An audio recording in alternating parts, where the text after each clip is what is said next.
Hello friends, now let us start the new topic from the environmental sciences. That is the fifth topic in your syllabus, towards green energy. Remember, the fourth topic and the fifth topic is concerning with the environmental sciences. पर्यावरण शास्त्राशी संबंधित आपले चौथा पाचवा असे धडे. दहावीची मुलं पर्यावरण शास्त्राच्या संदर्भात आलेले प्रश्न सोडवताना थोडी उत्तर वेळ लिहितात. असं वाटतं आपल्याला की हे चॅप्टर सोपे आहे आणि आपण त्यात काही लिहू शकतो, पण काही लिहिल्यामुळे मार्क आपल्याला प्रत्येक प्रश्नाचं टू द पॉइंट उत्तर दिलं गेलं पाहिजे. त्यामुळे be careful when you are reading or studying the chapters which are concerning the environmental sciences. Now this is the fifth topic, that is towards green energy, which is also in relation with the environmental conservation. पर्यावरणाच्या जतन संवर्धनाच्या संबंधात येणारा हा chapter आहे. या चॅप्टरचं नाव आहे towards green energy, म्हणजे हरित ऊर्जेकडे. हरित म्हणजे हिरवी, याचा अर्थ हिरव्या ऊर्जेकडे असा त्याचा अर्थ आहे का? शब्दशः त्याचा अर्थ तसा नाहीये. आपण जर पर्टिक्युलरली नुसतंच ट्रान्सलेशन करायचा प्रयत्न केला तर तसं होईल. पण हरित ऊर्जा कशाला म्हणायचं, ग्रीन एनर्जी कशाला म्हणायचं? Energy which is created, which is form without any harm to the environment is called as green energy. म्हणजे जी ऊर्जा तयार करण्यासाठी आपल्याला पर्यावरणाला काहीही धोका पोहोचवत नाही पण अशा प्रकारच्या ऊर्जांना आपण ग्रीन एनर्जी म्हणतो. या चॅप्टरमध्ये आपल्याला हे बघायचं आहे की ऊर्जा कशा तयार होतात आणि त्यापैकी कोणत्या ऊर्जा पर्यावरणाला चांगल्या आहेत, कोणत्या प्रकारचे प्रोजेक्ट पर्यावरणाला हानी करत नाही आणि कोणत्या हानी करतात. या सगळ्यांचा विचार या चॅप्टरमध्ये आपल्याला करायचा आहे. So let us start with the basic concept that is energy. पहिली संकल्पना आपल्याला कोणती शिकायची? ऊर्जा म्हणजे काय? According to physics what is energy? It is the capacity to do work. सोप्या भाषेत सांगायचं असेल तर ऊर्जेच्या बाबतीत आपण काय सांगतो? It is capacity to do work. एखाद्या पदार्थाची कार्य करण्याची क्षमता म्हणजे त्या पदार्थाची ऊर्जा. ही ऊर्जा अनेक प्रकारच्या घटकांमध्ये मिळते. आता मी बोलतो आहे तर मला जी ऊर्जा मिळते ती खाल्लेल्या अन्न पदार्थांना मिळते. मोटरसायकल आपण चालवतो तर मोटरसायकलला चालण्यासाठी जी ऊर्जा मिळते ती त्यात भरलेल्या पेट्रोलमुळे मिळते. ट्रक चालते त्याच्यात भरलेल्या डिझेलमुळे चालते. शेगडी एखादी कोळशावर चालते तर तो कोळसा हा त्या एनर्जी निर्माण करण्यासाठी महत्वाचा घटक आहे. त्या ठिकाणी लाकूड वापरलं, त्या ठिकाणी रॉकेल वापरलं. So energy is obtained by that materials. The capacity to do work is known as energy. एखाद्या पदार्थाची कार्य करण्याची क्षमता म्हणजे त्या पदार्थाची ऊर्जा. ही ऊर्जा आपल्याला विविध प्रकारच्या पदार्थांमधून मिळते. काही पदार्थांचे ज्वलन केल्यामुळे मिळते, काही पदार्थांचं ऑक्सिडीकरण झाल्यामुळे मिळते. So there are various types of energies. वेगवेगळ्या प्रकारच्या ऊर्जा आपल्याला पाहायला मिळतात. Types of energies. ऊर्जा कोणकोणत्या प्रकारची असू शकते? There is series of types of energy like kinetic energy, potential energy. These two are called as mechanical energy. Then heat energy, then light energy, then sound energy, and so on. These are the various forms of energy. Some are concentrated while some are slightly less concentrated. Concentrated अर्थ काही ऊर्जा खूप प्रखर आहे ज्याच्यापासून आपल्याला कार्य घडवता येतं. काही ऊर्जेच्या साहाय्याने फारसं कार्य झालेलं पाहायला मिळत नाही. Remember, work and energy both are interrelated with each other. हे दोन्ही एकमेकांशी निगडीत अशा प्रकारचे घटक. जेवढं वर्क होतं तेवढी ऊर्जा वापरली जातेच. Energy is then converted into work. So these are the types of energies. Some are mechanical, due to which we can produce the mechanical work. काही ऊर्जा यांत्रिक ऊर्जा आहे ज्याच्या सहाय्याने यांत्रिक कार्य घडवता येते. काही ऊर्जा नॉन मेकॅनिकल की ज्याच्या सहाय्याने कुठल्या प्रकारचे यांत्रिक कार्य घडत नाही. But these are the types of energies. Then what are the sources of energy? आपण ऊर्जा कुठून मिळवतो? Sources of energy. आपण ऊर्जा वेगवेगळ्या प्रकारच्या माध्यमातून मिळवतो. साधा आपल्याला जी ऊर्जा मिळते ती फूड मटेरियल पासून मिळते. Sun is giving the energy to the plants. Plants are using that energy and they are preparing the food.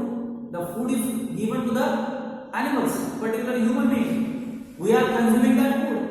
that food is containing chemical energy. When it is going inside our body, from that food we are getting the energy in the form of heat, in the form of sound, in the form of any other.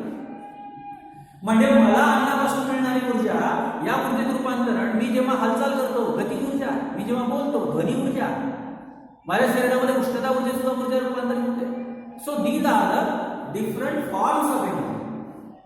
ऊर्जेची वेगवेगळी रूप आहेत आणि हे ऊर्जेची रूप आपल्याला कोणत्या स्रोतामधून मिळतात? We are getting the energy from the food material, from the fossil fuels. आपण प्रामुख्याने ही ऊर्जा फॉसिल फ्युएल्स पासून मिळतो. म्हणजे जीवाश्म इंधनाच्या ज्वलनाने आपल्याला ऊर्जा मिळू शकते. सोसाट्याचा वारा हे सुद्धा ऊर्जा देऊ शकतो. सन सुद्धा ऊर्जा देऊ शकतो आपल्याला. सन, देन विंड.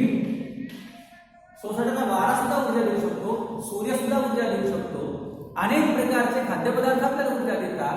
इंधने सुद्धा आपल्याला ऊर्जा देतात. These are the sources of energy. These sources of energy, when they are used, we are getting various forms of energy.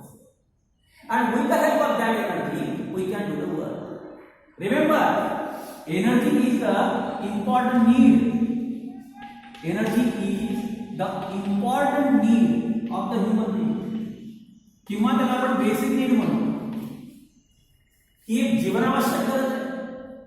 जसं माणसाच्या बाबतीमध्ये शेल्टर म्हणजे निवारा, फूड म्हणजे अन्न, त्यानंतर क्लॉथ म्हणजे वस्त्र, या जशा बेसिक नीड आहे तशी ही चौथी नीड आहे. व्हॉट? That is energy. आता तुम्ही म्हणाल फूड लिहिलंय तुम्ही म्हणजे ती एनर्जी आली.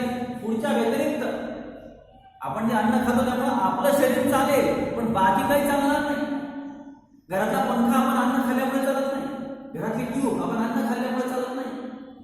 मोटरसायकल आपण अन्न खाल्ल्यामुळे मोटरसायकल नाही चालणार. मोटरसायकलला रेडिओ करा. याचा अर्थ आपण दैनंदिन जीवनामध्ये जेवढी काही कार्य करतो ते रिक्वायर्स.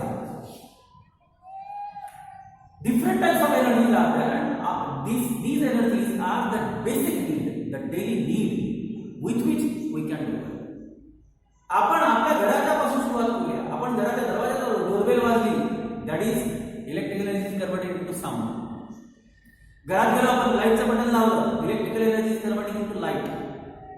थोडा वेळ उघड लागला म्हणून पंखा लावला, electrical energy converting into the kinetic energy of that fan. स्वयंपाकघरात आपण मिक्सर चालू केला, फ्रीज चालू केला, काय होऊ शकतं तिथे? Electrical energy converting into kinetic energy in the mixer. Fridge मध्ये वेगळ्या प्रकारे रूपांतरित होते, मिक्सर मध्ये वेगळी. बाथरूम मध्ये आपण पाणी गरम करण्यासाठी सुद्धा इलेक्ट्रिकल गिझर लावला, the electrical energy converting into heat energy. याचा अर्थ हे बोलता बोलता मी तुम्हाला असं सांगितलं, आपण ज्या ऊर्जा वापरतो त्यातली सर्वात मोठी ऊर्जा, सर्वात जास्त प्रमाणात वापरली जाणारी ऊर्जा कोणती आहे? Electrical energy. खूप मोठ्या प्रमाणावर वीज वापरली जाते. तुम्हाला बघायला मिळेल या जगामध्ये जेवढ्या काही ऊर्जेची स्वरूप वापरली जातात त्यातली सर्वाधिक ऊर्जा कोणती वापरली जाते तर इलेक्ट्रिकल एनर्जी. त्या खालोखाल मग जीवाश्म इंधनांची एनर्जी वापरली जाते, that is from the fossil fuel. रेल्वेची इंजिन डिझेलवर चालतात, मोटरसायकल्स स्कूटर्स वगैरे पेट्रोलवर चालतात, मोठ्या ट्रक्स डिझेलवर चालतात, काही वस्तू कोळशावर पण चालतात, कोळशापासून मिळते त्यांना ऊर्जा. काही ठिकाणी आपण लाकडाचा वापर करतो, लाकडं जळून आपण ऊर्जा मिळवतो. हे सगळे जे आहेत ना, ही सगळी इंधने जळताना प्रदूषण तयार करतात. त्यामुळे या प्रकारच्या इंधनांच्या ऊर्जेपासून, इंधनांच्या ज्वलनापासून जी ऊर्जा मिळते त्याला आपल्याला ग्रीन एनर्जी म्हणता येईल. ग्रीन एनर्जी कशाला म्हणू शकतो आपण? The energy which is obtained without any harm to the environment, without creating pollution. पर्यावरणाचा ऱ्हास न करणारी, प्रदूषण न करणारी जी ऊर्जा तयार होते त्याला ग्रीन एनर्जी म्हणायची. इलेक्ट्रिकल एनर्जी ग्रीन एनर्जी आहे का? याचं उत्तर दोन प्रकारे आहे.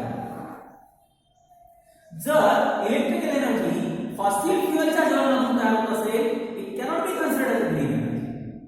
But when the electrical energy is obtained without any combustion of fossil fuels by using only natural resources which are conservable, which are renewable, म्हणजे जे नैसर्गिक स्रोत पुनर्वापराने तयार होऊ शकतात त्याच्यापासून जर इलेक्ट्रिकल एनर्जी तयार होत असेल तर that will be green energy. आपल्याला या चॅप्टरमध्ये अशा दोन्ही प्रकारच्या इलेक्ट्रिकल एनर्जी बघायच्या. कोणत्या? Electrical energy which is obtained from fossil fuel, and the electrical energy is obtained from renewable sources. Renewable sources म्हणजे जे पुन्हा पुन्हा तयार होणारे ऊर्जा स्रोत आहेत त्याच्यापासून जर इलेक्ट्रिकल एनर्जी तुम्ही तयार करत असाल तर that will be another type of electrical energy. यापैकी रिन्युएबल सोर्सेस पासून एनर्जी तयार होते, these are called what, green energy. आता आपण गणिता बघूया इलेक्ट्रिकल एनर्जी म्हणजे काय, ती कशी तयार होते. What is the basic principle behind electrical energy. The generation of electrical energy depends upon the electromagnetic induction. Electromagnetic induction हे सगळं झालंय आपलं करंट इलेक्ट्रिसिटी या चॅप्टर मध्ये.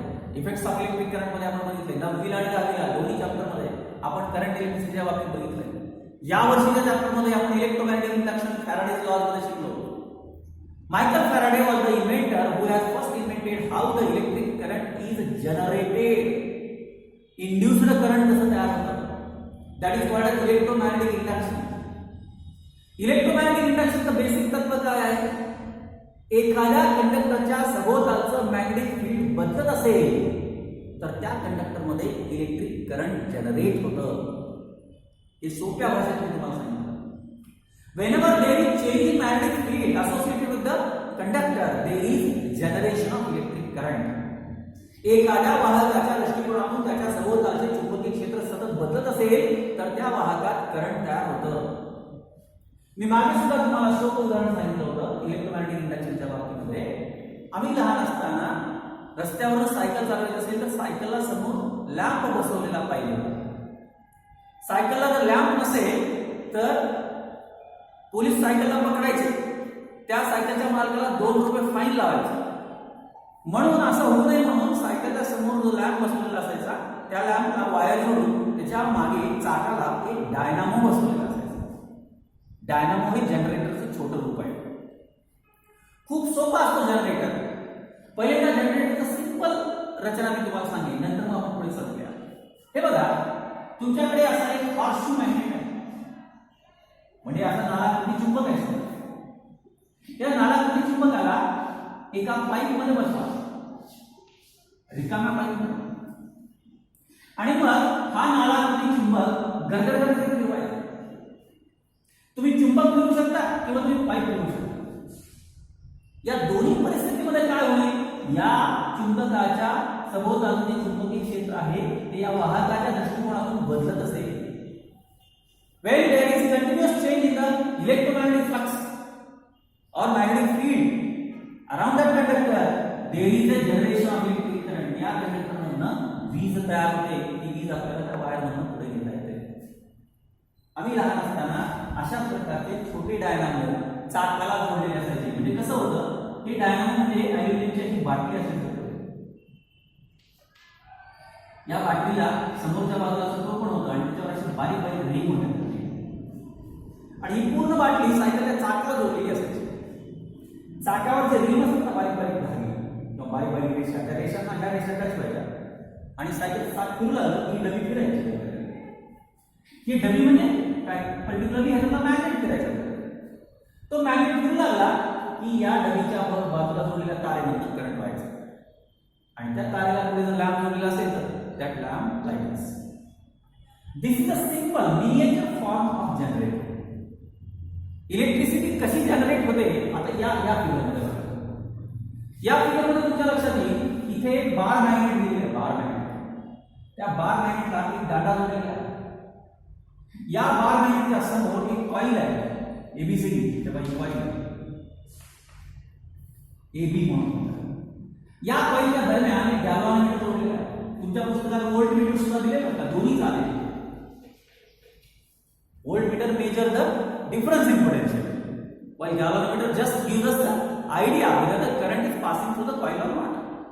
बघा काही नाही, सिंपल कॉईल आहे. कॉईलच्या दोन टोकांमध्ये गॅल्व्हॅनोमीटर किंवा व्होल्ट मीटर जोडलेला आहे आणि या कॉईलच्या जवळ एक मॅग्नेट आहे आणि तुम्ही काय करताय, हा मॅग्नेट गरगरगर फिरवताय. हा मॅग्नेट जितक्या वेगाने गरगरगर फिरवाल या वायरमध्ये करंट जनरेट होईल. This is called as induced EMF, induced current. तयार झालेलं प्रवर्धित विद्युतप्रवाह तयार होत आहे म्हणून हा गॅल्व्हॅनोमीटर किंवा तो व्होल्टमीटर डिफ्लेक्शन दाखवतो. This is called what the generation of electric current. Electricity कशी तयार होते, इलेक्ट्रिक एनर्जी कशी तयार होते. आता इथे बघा आपण हे turbine the device which is necessary for the electric जनरेटरला जोडलेला असतो टर्बाइन वरच्या शब्दात आहे. आता बघा इथे एक चाक आहे, चाक ज्याला ब्लेड्स आहेत. या चाकांवर या ठिकाणी पाईपच्या साहाय्याने प्रचंड वेगाने पाणी किंवा वाफ, हाय व्हेलॉसिटी स्टीम, गरम केलेल्या पाण्याची वाफ किंवा वेगाने पडणारं पाणी काही झालं. समजा या ब्लेडवर प्रचंड वेगाने पाणी पडतंय किंवा प्रचंड वेगाने स्टीम येते आहे, वाफ येते आहे, तर काय होईल, चाक बरोबर फिरेल, प्रचंड वेगाने फिरेल. हे प्रचंड वेगाने फिरत असताना याच्यामध्ये मॅग्नेट्स, हा चाक म्हणजे कंडक्टरच्या दृष्टीने आपलं मॅग्नेटिझम बदलत आहे, मॅग्नेटिक फील्ड बदलत आहे. Because either the conductor is rotating or the magnet is rotating. In any condition, what will happen? There is change in magnetic field, and as there is change in magnetic field associated with the conductor, what will happen? The current will be induced in that. ह्याला म्हणतात turbine. हे turbine कोण फिरवतं त्यावरनं electric energy तयार करणारे project ठरत असतात. साधी शृंखला आहे turbine. The source which is running the turbine.